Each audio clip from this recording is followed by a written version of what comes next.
মুখ্যমন্ত্রী তার মালদা মুর্শিদাবাদের ট্যুরে বলেছেন যে বাংলাদেশ বর্ডারে যেন কেউ না যায়। তাতে উৎসাহিত হয়ে ভারতীয়রা আমরা মুখ্যমন্ত্রী উৎসাহিত করেছেন আমাদের, বলছেন কেউ বাংলাদেশ সীমা কাঁটাতারের কাছে যাবেন না, বিএসএফ কে সাহায্য করবেন না। আমরা বিএসএফ এর প্রতি আজকে স্যালুট জানাতে এসেছি। আর সুখদেবপুরের যারা ভারতীয় ভূখণ্ডের জন্য সেদিন লড়াই করেছে, তাদেরকে প্রজাতন্ত্র দিবসে গৈরিক অভিনন্দন জানাতে এসেছি। মালদার সুখদেবপুর সীমান্তে তিরঙ্গা যাত্রা করলেন শুভেন্দু অধিকারী। শব্দলপুরে বিএসএফ ক্যাম্প থেকে শুরু হয় সেই পদযাত্রা, শেষ হয় সুখদেবপুর স্কুল মাঠে।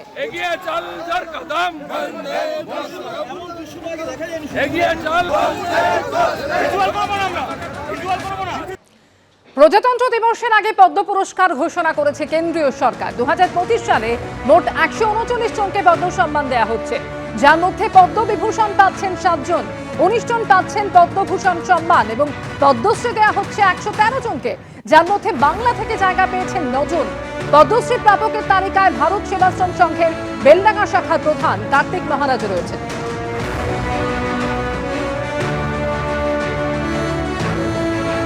আর এই পদ্ম সম্মান ঘোষণা প্রসঙ্গে কুণাল ঘোষ বলছেন, কার্তিক মহারাজ নিজেই প্রমাণ করলেন যে পদ্মশ্রী বিজেপির সুপারিশ। কার্তিক মহারাজ হিন্দুত্বের ব্র্যান্ড অ্যাম্বাসাডার নন। আক্রমণ কুণাল ঘোষের।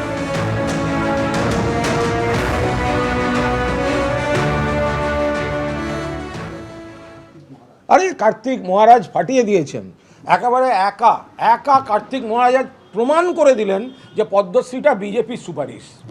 এই যে এত বড় একটা অভিযোগ আমরা করে আসছিলাম, সেটা যে কার্তিক মহারাজ তাকে দিয়ে বিজেপি প্রমাণ করে দিল যে সব সময় পদ্মের শ্রী থাকে না, মাঝে মাঝে পদ্ম বিশ্রীও হয়। তো সুতরাং সেই জায়গায় এই যে প্রশ্নগুলো, তিনি তাঁর জায়গায় সম্মানিত, তাকে যারা ভক্তি করেন, শ্রদ্ধা করেন, করুণগে যান, তাকে দেখে আমাদের হিন্দুত্ব শিখতে হবে না। কার্তিক মহারাজ হিন্দুত্বের ব্র্যান্ড অ্যাম্বাসাডার নন। তো সুতরাং এই একটি দিয়ে বাকিদের গুণ বৈশিষ্ট্য সব জল ঢেলে বুঝিয়ে দিয়েছে এটা বিজেপির নিজস্ব এজেন্ডার কাজ। আরে মমতা কুলকার্নিও সন্ন্যাসী হয়েছে, মমতা কুলকার্নি সন্ন্যাসী হওয়ার আগে নাচগুলো দেখে নেবেন, ওপরে এ দিয়ে গোল দিয়ে দিতে হবে। ফলে কে আজকে কি সন্ন্যাসী স্বীকৃতি পাচ্ছে, ওই দিয়ে তার অতীত ভোলা যাবে না। যার যার চিন্তা ভাবনা প্রকাশ করার স্বাধীনতা আছে, ওর বিদ্যা বুদ্ধি অনুসারে বলেছেন। পাল্টা প্রতিক্রিয়া কার্তিক মহারাজের। মাননীয় কুণাল ঘোষ যেটা বলেছেন, যার যার চিন্তা, যার যার ভাবনা প্রকাশ করবে, এটা স্বাধীনতা। একটা রাজনৈতিক দলের মুখপাত্র, ওনার চিন্তা, ওনার ভাবনা, ওনার বিদ্যা বুদ্ধি অনুসারে যেটা বলেছেন, ওনার মতো করে উনি বলবেন। উনি বিজেপির সঙ্গে ওনার চিন্তা দিয়ে উনি বলেছেন। উনি তো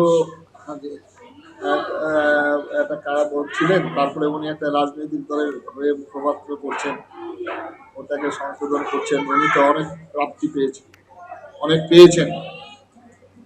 আজ ওনার পাওয়াটা দিয়ে আরেকজনকে চিন্তা করছেন, উনি হয়তো পাচ্ছেন।